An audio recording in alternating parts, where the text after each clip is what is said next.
Hello lovely sewing friends, I hope you guys are doing well. It has been a while, but it has been a while for a very good reason, and that reason was I went on holiday to see my parents. So we are back this week, and this week I'm just going to give you guys a quick update. I have yet to wear my skirt. I finished it last week. I did all the hand sewing on it. Looks gorgeous. I showed you guys my sneaky snaps in the previous video, but I've yet to wear it, and as soon as I do, I'll make sure that I post a photo or something on my Instagram so you guys can see it. Happy Me Made May.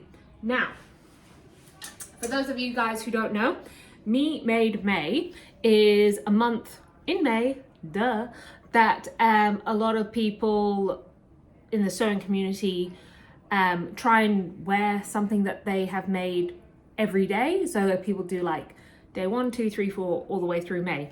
I've done it before. It's really cool.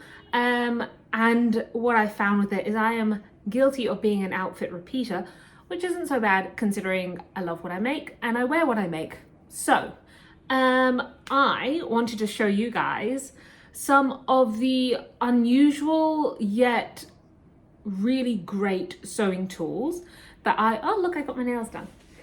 Pink and green, blue and green, such good color combo, especially with this cardigan wrap. Anyway, I want to show you guys some sewing tools that I use quite a lot. You may have seen, but you may not have known what they are or how to use them. So I'm just going to give you guys a quick rundown of my favorite sewing tools. Number one is a wrist pin cushion, right? So I have seen so many, so first of all, I used to always store my pins in this little tin. Again, blue and green, has to be done. I often keep all my pins in here. However, when I was at university, I saw one of the girls in the studio wearing this, right? And it just snaps onto your wrist like that. And it looks pretty, right? So number one, tick. I do not like those tomatoes, and they're filled with like sand or something, and they're just grainy, and I don't like it. It's a textural thing. I just don't like it. Anyway, that is pretty cool, right? And I noticed that I got so much more sewing done because I wore one of these. It was one of those things where it's just like, as soon as you've got it, you're just like, how on earth could I ever have done it without this? I think this was like $50 off Amazon. Worth it. 100% worth it. This is actually my second one in 5 years because I used it so much. It started to like disintegrate. So if you're looking to just like accessorize with your sewing space and your just sewing projects, get one of these. They're so pretty as well, like the gold and the black. I love it. So that's one. Also, it prevents you from putting pins in your mouth, because I would often hold them just in between my lips, but no more with this. I've also found that like if I have it on, I'll actually pin my work a lot more delicately. So behavior changing, you know, just time saving, ultimate sewing edition. Next one. Right. When I say I've used this a lot, believe me, because it's nearly lost all of the markings on it. This is a hemline gauge. They may be called like a seam line gauge, or it's a measuring gauge or something along those lines. Basically, what it is as you are going along and you folded up your hem, right? You use this, ideally with measurements on it. What I've been doing, because all of these are like disintegrated, I'll often go over to my ruler, and let's say I want to measure like 2 centimeters down. I'd pair this up at the top, right? And then move that little red bar down 2 centimeters. So I know that it's 2 centimeters, even though that the marking's not on this, I'll just compare it to a ruler. So that's 2 centimeters. So you've gone along and you've hemmed up 2 centimeters. Then what you do is you put this red bar at the bottom, the fold of your hem, and make sure that the top part here lines up with the top part of your fabric, right? So this allows you to keep a lot of consistency along the hem line. So I really, really love pinning and folding and doing hems. Like the hem is my favorite part. So let me see if I can show you on here. Well, that's quite thick. Yeah, I'll show you on here. So here we go. So you can see that's the distance between the fold to the top line of stitching. So what you would do with your seam allowance measure gauge thing is, so I'm just going to get a rough estimate. So this is about a 5 centimeter deep hem. I really need to get better at filming because then you guys can actually see how this works. So what I would do, I've got that, and then you can just go along. This is very, what do you call it, like on the fly filming. But basically, as you're going along, you would just use this to check that all of your hem is the right width, right? You can see that, right? So the red bar is at the bottom, and then the top of the measuring gauge should be the top where you're putting your line of stitching, and you go all the way down. And it's honestly, I got this when I was in high school, and I'm no longer in high school. So it's been a long time, but my God, it was worth it. Like before I started learning to sew, I saw so many of these and I'm like, what on earth are they used for? Like, I don't get it. So worth it. So worth it. I've also found that, whoops, they're really good for smaller measurements. So if you were doing a buttonhole, and let's say that buttonhole is 1 inch, you know, you can just it's just easier to kind of plot along than getting your ruler out, because, you know, just size difference, maneuverability, like just easier with that. So that's an extra like little sewing accessory. And I'll tell you what, I actually got them that exact measuring gauge in a packet of just like sewing accessory stuff. So it was this, an unpicker, some pins, and like a spool of thread. It was one of those like, you know, emergency sewing kits I got from like Spotlight 15, 20 years ago, and still got it. So that's a win. Next one, an ungodly long pair of tweezers, right? So these I actually got from a box of office supplies that somebody was giving away when I was at university, and they are actually meant for a printer, right? I got them out of like a little office box thing, and it was with a whole bunch of printing stuff. So somebody had obviously used these for getting paper unjammed or whatever. But I use these all the time for turning things out. For example, I made another whale. So I made this whale, and these were so good at reaching into the fins when they were right sides together, wrong sides facing out, reaching in, grabbing the tip. So what I would do is I'd go in and I'd open that up, and then I'd pop the little piece of fabric in there and then pull it all out.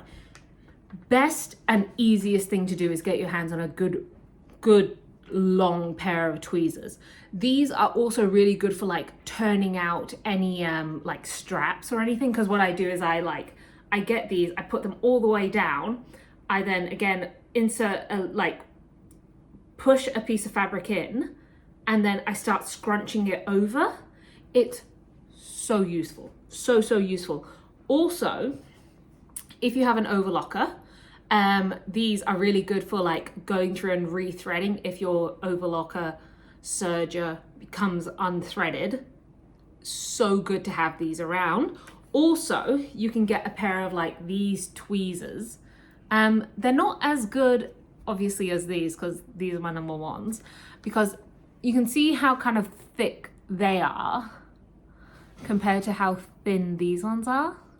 And with these ones, over time, they kind of like bend out of shape. So it's kind of useless to me when they're like that. Yeah, of course I can bend them back into shape, all that. It's all good. But I love these.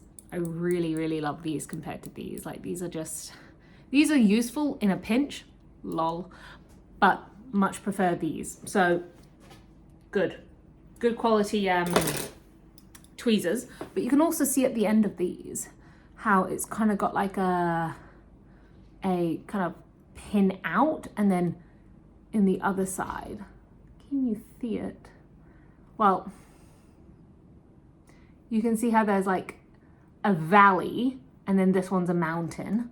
So when you pinch them together, they kind of interlock, which makes it so much more easier to pull fabric out and it not get lost. Also, pulling through an elastic waistband, especially when I did it on this skirt, this one here, I used these tweezers to pull through all the elastic on the waistband. So good. Tweezers. Another thing, haha, hole punch.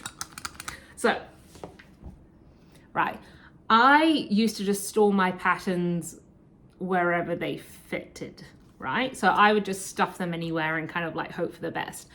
But when I went to university, we had like a big, thick, like wide-eyed hole punch, and we would punch all of our patterns, and then we use like a hook and everything to all hang them up. Hanging up my patterns is the best for me. Do what works best for you.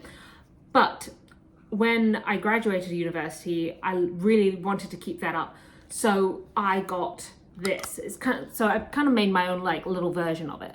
So I got this hole punch from like the $2 shop. So I just punched my patterns, and then I would insert a little, one of these little ring things. So hole punched my patterns, inserted that, clipped them together, and then I would have these kind of S-curve metal loopy things, and so I could hang them up like that, and then up like that. And that is how I store my patterns. You can see down the end here, lots of patterns. That works amazingly for me, because the one great thing about hanging up your patterns is, one, they don't get like scuffed when you're going through a bunch of things. And also that it prevents them from like curling up. I've never had any patterns curl up. And it just saves space more than anything. I love that. So that's what I do. Now, the last one is this. Okay, so this is a bias binding folder, right? So let me show you how you use it. So I don't sew with a lot of bias binding, but I sew with enough bias binding to justify this, and it's fun. So what you do, and there's a trick to it. There is a trick to it.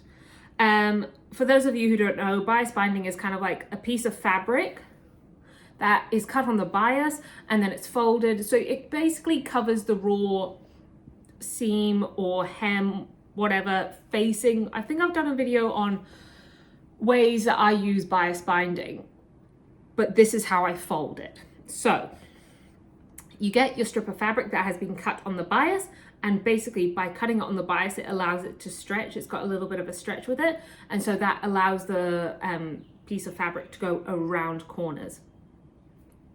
Really difficult to comprehend in theory, visible in practice. So what you do, this is my bias binding folder, and you can see here, got like a little handle, always lovely to see.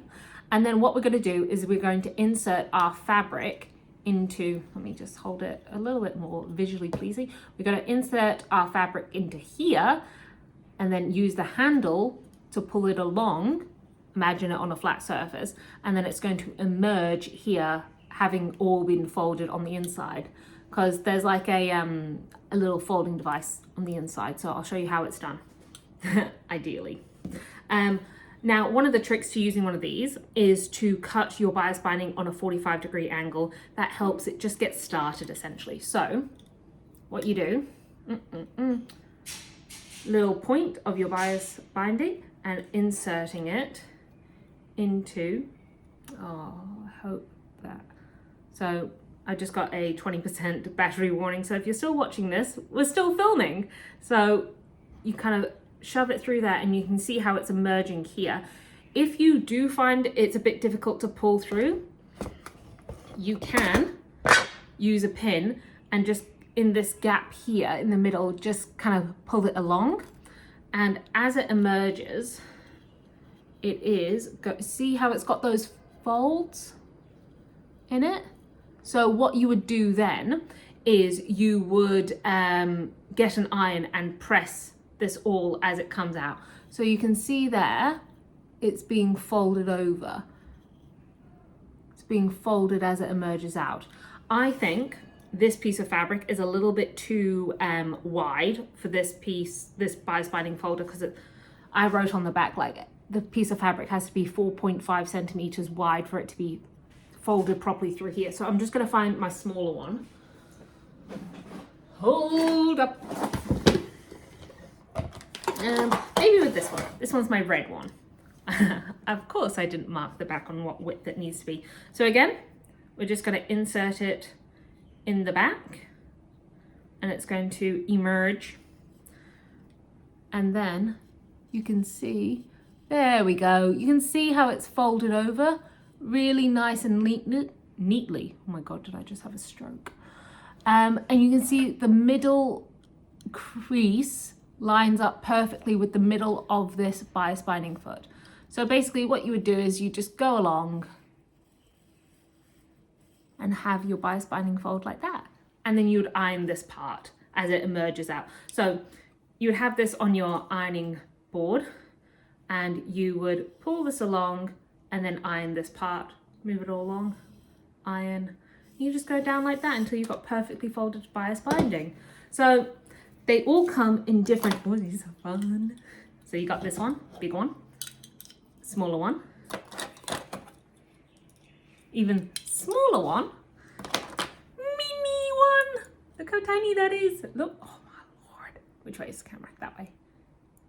It's tiny. I think this is, so this is like 8 millimeter bias binding, whereas this is like 2.5 centimeter bias binding. So lots of good sewing tools and whatnot. I would have to say that this one's my favorite. Oh, this is from, I should probably tell you, it's like a bohin pin wrist cushion thing. I'll put links down below, you know where to find them. But yes, happy Made May. Hopefully you've learned something, and if not, I'll see you again next week. Okay, bye.